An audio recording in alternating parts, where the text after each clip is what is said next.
Greetings, this is your host, Reigning Queen Goddess, and thank you for tuning in to Sacred, Sexy, Sensual Spirit, where we are honoring sexuality and spirituality as one and balancing the energies of both in a beautiful, complementary fashion. So stay tuned. Hello. Hello. Hello, this is Reigning Queen Goddess with Sacred, Sexy, Sensual Spirit podcast, and today's honored guest is Brother Adinkra and Wunam. So I would like for you to both take a moment and introduce yourselves. We're going to be talking about divine unions, and we'll get into all that. But I want you to let everybody know who you are. How you doing? I'm Brother Adinkra. I'm an African Indigenous Traditional Healer. And I'm Wunam, a.k.a. Nikki Love, your African Indigenous Traditional Healer. Awesome. So on our show, we're talking about blending and bridging sacred sexuality and spirituality and speaking in forms of helping people to move past societal stigmas and understanding that sexuality and spirituality really is one and the same. So when it comes to your spiritual journey and your love life, your divine union, how did everything start with your self-love process and getting into being able to actually get into the dating scene before you got together? How did it all come about? We knew each other for a while before we actually, started dating and everything. I met her in 2011, and we didn't start talking until late at the end of 2015. Okay. Because that's how that came about. And then we just mostly talked. We talked a lot on the phone. We used to talk all day on the phone. Awesome. So led to that. So would you say you kind of just attracted each other because you were in the same energy or just in the same interest? I think that's sort of the thing, but because we did have the same spiritual interest. But the thing was, when I met her, she said, the ancestors say you got a message from me. And she said, when is my husband coming? And the ancestors she said, who is going to be my next husband? And the ancestors automatically told me it was me. Oh. And I was but I didn't really know her like that when I first met her. So I was like, I don't know. I didn't want to tell her that. Because just met. You know what I'm saying? I wasn't finna go there with her because I didn't know her like that. Like, because I knew of her and I knew how she was, so I just knew that it wasn't time for me to tell her, give her the answer to that. It wasn't until especially because I was doing a reading on him. He was getting initiated by me at that time, and at that time when we were doing initiations, we were training everybody to do read, and he read very well, so that's why I chose him to ask that question. Okay. So, Moniki, would you say, and just so the audience know, Moniki and Brother Adinkra, I call her Moniki, but Wunam, they're my spiritual parents. So how would you say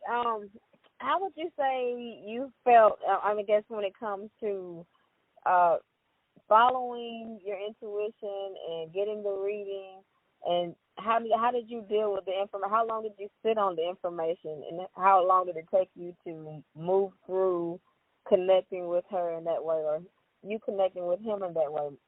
Well, no. As far as what he says when the spirit told him about being my husband, it took another 2011, another 5 years before we really got together. He had to come back for a second set of initiations.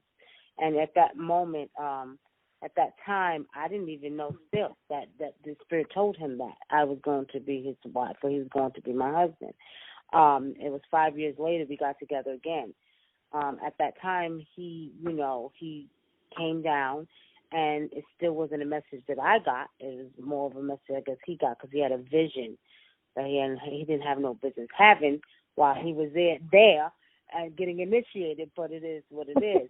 But it was 5 years later, and then, after that, we began to talk, and he had to, take care of his, his own personal stuff, and we decided we were going to give it a try, and he, came and left and came to Georgia to be with me. It is what it is.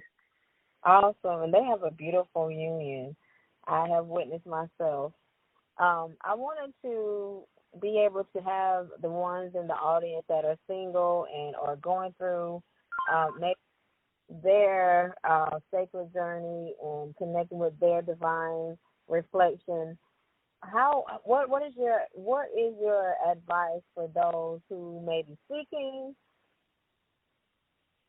answers from the ancestors or answers from readings, how whatever it is, whatever the pantheon that they practice or however they get the answers, what advice would you tell them when it comes to seeking a mate or not seeking a mate? Well, in African traditions, one of the most important things is you want to always get a divination. Whether you go to your elders or somebody who has, divination ability to actually give you more insight of who you're dealing with, and that goes for men and women, okay? So it's always good to get a divination because divination is going to give you a lot of information that you may not be revealed in the physical, but will be revealed in the spiritual, upon this journey when you're meeting someone, and talking about having a one-ship with them, okay? I call them one-ships, not relationships. So saying that is very important that we always get a divination, because when you get a divination, and I do get a lot of people that call me for divination all the time. Oh, do you think he's the guy for me? Do you think she's the girl for me? I will look at him, tell him, no, Spirit said no, and 9 times out of 10 it's always right. So I recommend that you always get a divination, 1. For 2, when you do find your mate, or whether you want to call it a soulmate or a twin soul, the important thing is to understand that you must balance each other out physically, spiritually, mentally, and sexually. Yes, sexually is very important to have a balance between your sex life, because sex plays a very, very big part in your one-ship with your mate. That's the advice I can give them. Right. So it takes pretty much just being patient and diligent.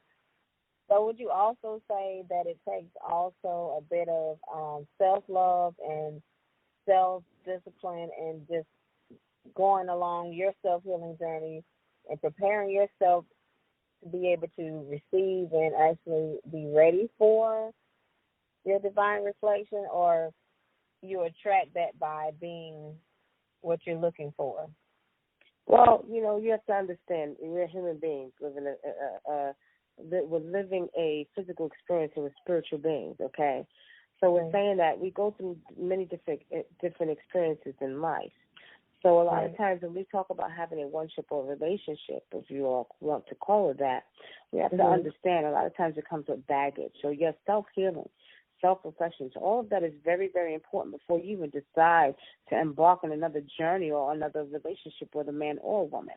A lot of times the reason we do not have healthy one-ships is because we, as a single being, does not take the time to heal from whatever we've been through. And truly have life experiences. We go through the experiences, but you still must heal. You must not bring baggage from one ship to the next, okay?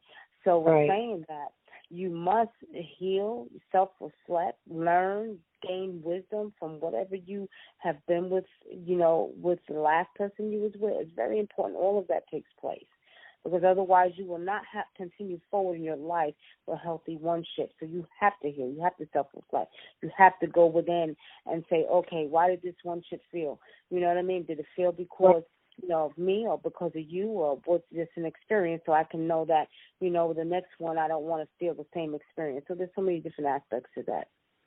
Right. So a lot of shadow work, it sounds like each individual has to do in these unions. And doing the shadow work and the self-work before getting with somebody, and being in a oneness of spirit with yourself is what you're saying.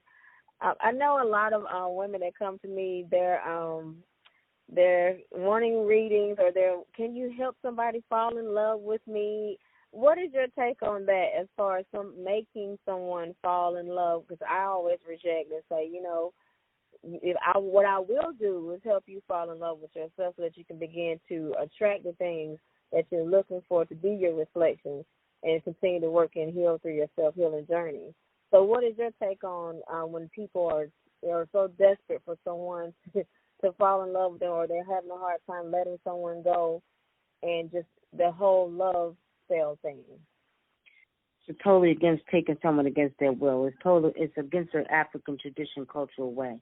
So no, right. We cannot do that. We're not allowed to do that, period. Because you don't want false love, for one. And you're right. so correct when you say that you must fall in love with yourself first. You can't love no one more than you love yourself. So correct. Yes. I'm going to say it again. You can't love no one more than you can love yourself. That is so true. We attract exactly what's in us. And this is Brother Adinkra. Let me just say this. A lot of times, people do go ahead and do rituals like that, or go get those things done by somebody else because we refuse to do them. And what'll happen is Spirit will do the opposite, because what it is, number one, you did something, just against the divine order, and number right. two, you trying to force somebody into something that they don't want to do. So naturally, they might come to you and be with you, but then they don't know why y'all bumping heads and fighting all the time. Mm-hmm. I've seen it, like the people do these things, and then it turns out very bad for the person who had the ritual done, and then you got to go get extra people to help break them up and send that person on their way because they wasn't even supposed to be together. Because sometimes, because you're not with that person, is with another person, and when y'all get together, they're still in time, you don't right. see all the negative traits that they have. And then when you get with them full time, you might find out this dude don't like to work. You might find out that he like to put his hands on women. You might find out that he's just lazy and don't want to do anything. So that's why a lot of that stuff is really just, it's just not tolerated in what we do. I see. That is, a lot of people have to learn the hard way. I know of a few experiences and people that have gone through that. And from my understanding, whenever you're doing hexes, you're putting a hex on yourself instead of doing the work against someone else. So really you're just binding yourself. So because if that person decides that, hey, they don't want to be with you, now you're the person. If you decide you don't want to be with that person, now you got to be stuck with that person because you wanted to bind them to you. And I know of a person that's going through a situation or has gone through a situation like that in the past, and they had a hard time getting rid of that person. And the person still resurfaces every once in a while. It's like constantly having to dispel that energy to continue to cut that cord and release that energy. So I know that tampering with somebody's free will is definitely against any type of righteous work. So when it comes to not relationships, but unions, divine unions or one-ships, what you call it, Wunam, what advice would you have for couples that need to understand the dynamic of balance of the feminine energy and the masculine energy and flowing in harmony and in balance? What advice would you give for people who are trying to find that flow? Number one, you have to be in the right body, mind, and soul set. That means you yourself have to know who you are, know right. what you bring. Each individual. Right, each individual. Okay. And then when you embark on the journey to get with someone else, you're coming with a clean slate. Mm-hmm. And like I said, there's so many dynamics to that because you're talking about different dynamics that one must go through. You understand? To deal with this, okay? Mm-hmm. So with saying that, it's very important that each individual understands where they stand at when they're coming together so they can move forward with a beautiful, peaceful, loving, harmonious one-ship. But it takes each individual to know where they want to be. It takes making sure that they know who they are, self-love, how they, what they've been through and have moved on from those, aspects in different parts of their lives. So pretty much in order to move forward, you got to come with a clean slate and with a clear mind, peace, body, mind, and soul. And then you move forward into this one and it will be fine. Then you'll be able to balance each other out. And it's always good, to get a little bit. I always recommend a little bit of spiritual counseling. Before, because I do spiritual counseling for a lot of couples, married couples that are just coming together, and I always talk to them. If someone's calling me for a divination, I let them know, hey, if this is the one for you, then I recommend you all come and we do maybe a couple of sessions to get an understanding of what your one-ship should be like in the future. And I do that too. So we're saying that, pretty much, all of that takes place in order for one, a one-ship to move forward between a man and a woman. Okay. Yes, I definitely vouch for the beautiful work her and Brother Adinkra do. I have went to many sessions and many counseling and coaching and lifting up and figuring stuff out. And I appreciate all of the help that I've received and the growth and them standing beside me and just guiding me. So when it comes to I'm not to cut short, but I have 8 minutes left. I have a reading to do. Yes. Yes. So when it comes to connecting people with you and offering services, sessions, or any of your products, how do people get in contact with you and how do they reach you? We have a website. They can go to our website, and the website is WunamAdinkra.com, and that's W-U-N as in Nancy, A, M as in Mary, and A-N-D, Adinkra, A-D-I-N as in Nancy, K, RA.com. So it's WunamAdinkra.com. Or they also have the pleasure of calling us at 909-749-8626. Or they can also watch us on YouTube. If they look up Nikki Love Wunam, they will find our YouTube page there. We do a lot of teaching and, talking on YouTube. So they can look up Nikki, and Nikki is spelled N-I-C-K-Y, and it's Nikki Love Wunam, Love L-O-V-E. Okay, so there's many ways they can see us. They can reach out on our website. They can call us. Okay. Well, I really appreciate both of you for taking the time out to help us share the love and keep everybody grounded and balanced in sexuality and spirituality. And thank you for sharing your journey.